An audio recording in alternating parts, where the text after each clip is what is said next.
শীতের দিনে এত মজা গাজরের হালুয়া, যারা পছন্দ করেন তাদের কাছে একটু বেশি মজা লাগে, তাই না? এই যে গ্রেট করে নিয়েছি গাজরের হালুয়া। যেহেতু আজকে আমার একটা আনন্দের দিন, খুশির দিন, তাই শেয়ার করতে চলে আসলাম। আর এদিকে দুধটা ঘন করে নিয়েছি, দেখতেই পাচ্ছেন। মাশাআল্লাহ, এত সুন্দর মোটা মোটা সর ভরে গেছে।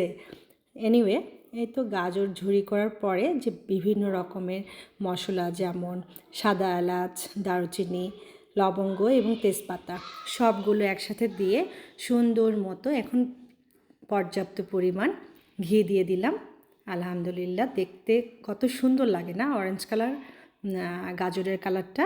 সো এটা নেড়ে চেড়ে নিলাম সুন্দরভাবে।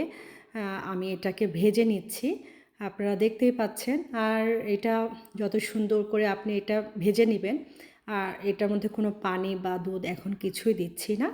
যখন সুন্দরভাবে এটা ভেজে নেওয়া হবে, তারপরে আমি মোটামুটি ওই পাতিলের হাফের বেশি দুধটা দিয়ে দিলাম।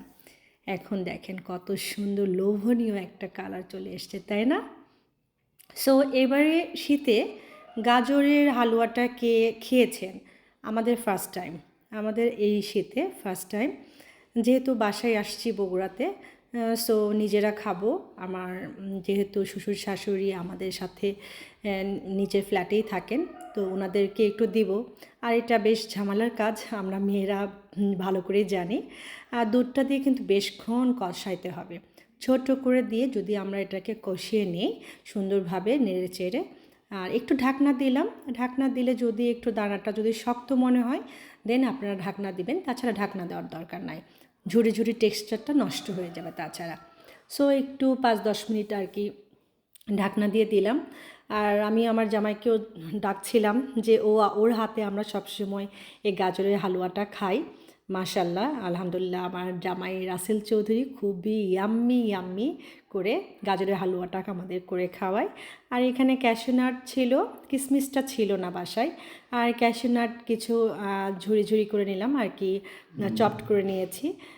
সেটা আর কি, এটা কষানো যখন হয়ে যাবে, দুধটা যখন শুকিয়ে আসবে, যখন আপনারা বুঝবেন যে না ঠিক আছে, এখন দুধটা একদম শুকিয়ে গিয়েছে, ক্যাশু নাটটা একটু আস্ত থাকার মতো মানে আপনার টেক্সচারটা থাকবে।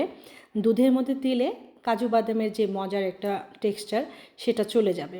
সো এই দেখেন এখন কত সুন্দর একটা লুক চলে আসছে, আর এটা ছেড়ে ছেড়ে যাবে। হ্যাঁ, আমরা গাজরের হালুয়া যখন করব, অবশ্যই এই ঝুরি ভাবটা যেন ঘেটে না যায়।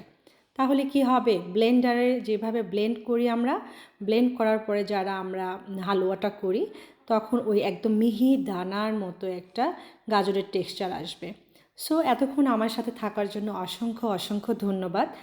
আর আমি আজকে এই খুশির দিনে আপনাদের সাথে এই মিষ্টি ভিডিওটা দিয়ে আমার ভিডিওটা শেয়ার করলাম। আপনাদের যদি ভালো লেগে থাকে তাহলে লাইক কমেন্ট করতে শেয়ার করবেন প্লিজ।